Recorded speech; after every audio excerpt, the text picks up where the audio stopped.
Silksong's soundtrack might just be one of the most beautiful things ever composed, and it's all thanks to Christopher Larkin. His music feels alive, emotional, and impossibly elegant. But why? How does he do it? It's almost like he's using magic that we can't wield ourselves. But wait, what if I told you it's not magic at all? After studying one of the most breathtaking tracks, Skarrsinger Karmelita, I found 3 key techniques that reveal exactly how Larkin creates that haunting beauty. And once you understand them, you'll start writing music that feels just as powerful.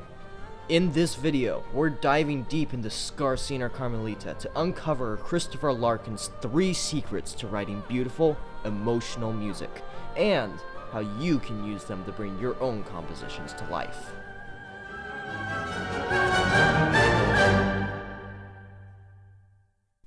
Starting off with tip number 1, the sort of ostinato. You might have already heard what an ostinato is, but what is a sort of ostinato?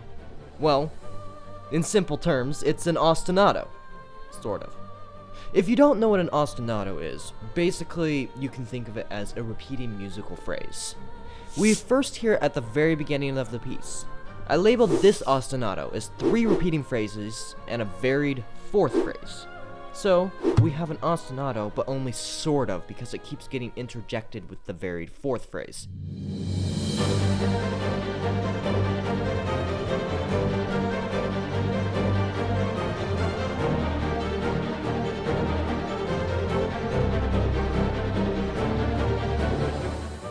Anyways, the bottom line is, both ostinatos and sort of ostinatos sound beautiful and can really help you write more emotionally engaging music of your own.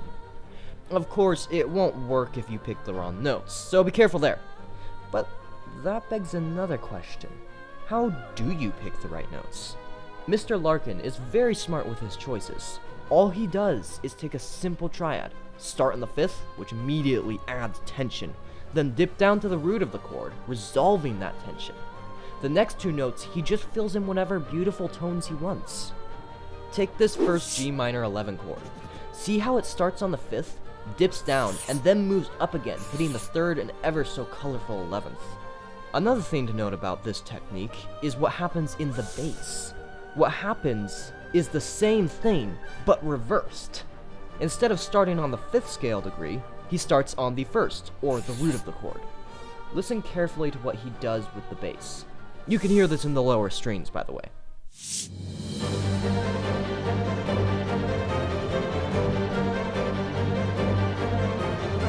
He starts on G, moves up to D, the 5th, and then descends instead of ascends. He falls down to the 3rd, and then even further to the 9th scale degree, which is just so beautiful. This changes our chord from a simple G minor add 11 to a G minor add 9 and 11.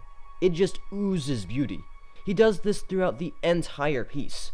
So let's take a look at a later ostinato and see how he uses this technique again.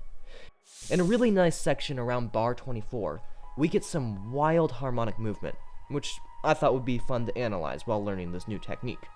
Let's start with the first bar, which gives us a G sharp minor over C moving to a C augmented chord. Here, Mr. Larkin actually changes the formula. Instead of starting on the 5th, we start on the 3rd of the chord. It moves down to the 5th and then back up to the root and 3rd again. I actually like that he did this, because in a section that's moving so, I don't want to say weirdly, but weirdly, it makes sense to start moving weirdly. So, naturally, he changes the formula. Next, we move to an F minor chord, which starts on the 5th scale degree again, returning to the original formula and keeping us on our toes. He uses the same technique as before, but this time, there are no extra extensions, just a simple triad. After that, we move to a C sharp major chord. Only this time, we start on the root, move down to the 3rd, and climb back up to the root again via the 5th. But we're not done, people. Mr. Larkin lulls us into a false sense of security by sticking with the C sharp major chord for a few beats. But then, right at the end, he surprises us with a D diminished chord. It's so ugly, it's funny.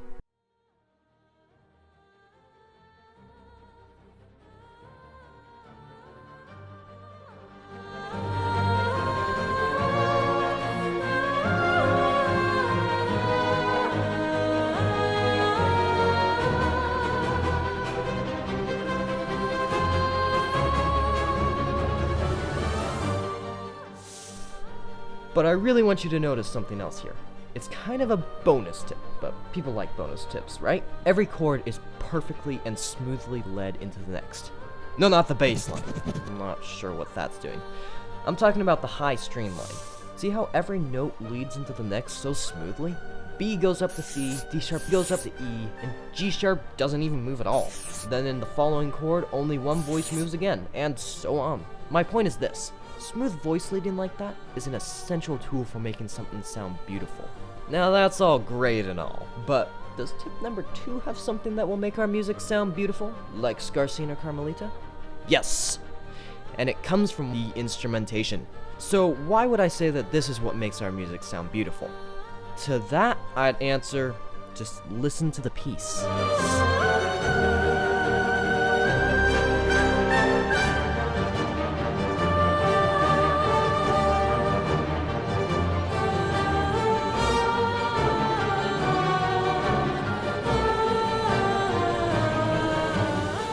Did you hear that? All the timbres blend so well. The instruments are absolutely heart-wrenchingly beautiful. It just sounds so good. But why? Let's start by focusing on the instrument that sounds the most beautiful. A lot of people have already pointed out how stunning Skarrsinger's voice is. Just look at the comments on any video featuring this track. They all have something positive to say about her voice. So let's key into that instrument. Is there a reason that it sounds more beautiful than others? Well, there's nothing that makes her voice inherently more beautiful than other female voices, so if that's the case, then the main takeaway is use the female voice. Now, I'm not gonna send you away with just one instrumentation technique. Let's look at another instrument that makes this piece so painstakingly beautiful, the brass. You might raise an eyebrow, or two, because brass is usually seen as punchy, powerful, and heroic. So it might sound strange when I say the brass helps this theme to be beautiful. But take a listen when it's paired with Skarrsinger's voice.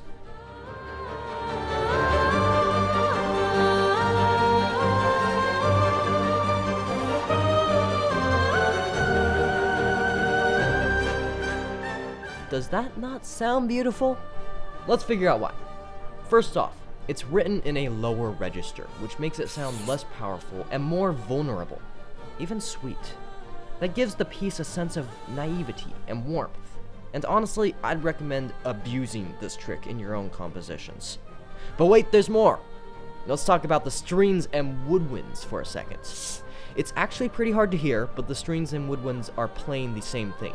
This is what we call a pairing. As the name implies, the two instrument sections are paired together. What makes this particular pairing special is the sound it creates.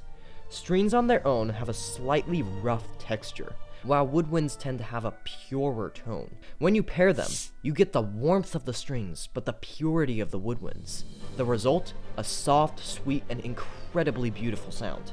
So, if you're writing a piece meant to sound beautiful, try pairing strings and woodwinds together. I promise it'll give you that same sweet tone. Unless, of course, your notes are inherently ugly. Then I can't promise anything.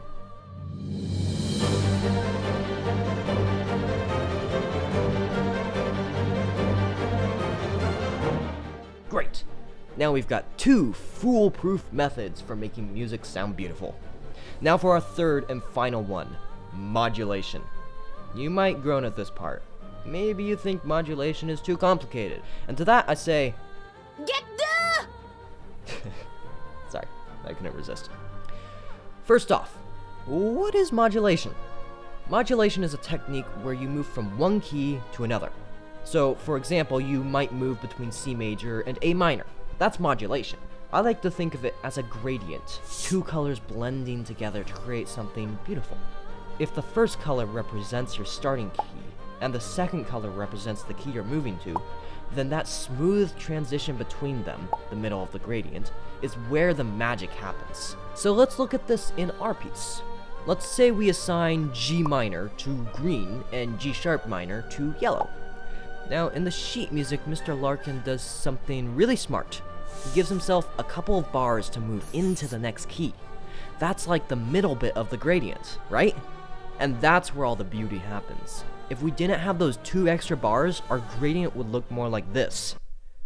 Not great, right? So when you're writing beautiful music, make sure your gradient flows effortlessly from one key to the next. If you struggle with that, I highly recommend listening to Chopin. His key changes are so smooth, you hardly notice they happen. Here's how Mr. Larkin does it. He chooses two really similar keys, G minor and G sharp minor. I noted these before. This makes the transition sound extra smooth, since they're only a half step apart. However, that doesn't mean it's easy. To bridge the two, Mr. Larkin uses one of the darkest modes, the Locrian mode. That's how he makes the transition work so beautifully.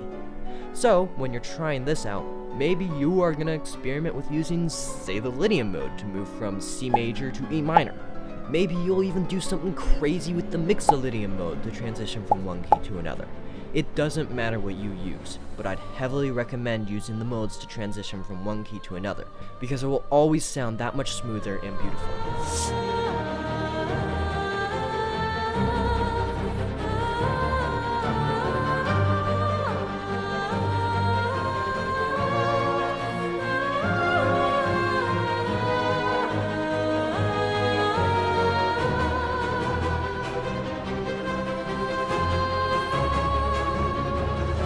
Now, I'd love to give you more examples, but honestly, I think that you should try this on your own. I really believe that experience is the best teacher, especially with the creative arts. Whenever I'm given examples, I find it's easier to forget them faster, and thus, I don't use them. And since this, in my opinion, is the most important tip for making your music sound beautiful, I want you to learn through doing, not just listening. I really hope that helped you in your career as a musician or as a composer. If you do start to improve, I'd love to hear about your progress in the comments. I do make an effort to respond to every single comment. Anyways, that's all from me today. I'm so glad I got to dive into this amazing song, and I hope you enjoyed the ride as much as I did. If you liked the video, go ahead and give it a thumbs up, and subscribe to my channel if you want to see more of this content. If you want to learn even more, why not click on this video next? Thanks so much for watching, and stay out of a minor mood.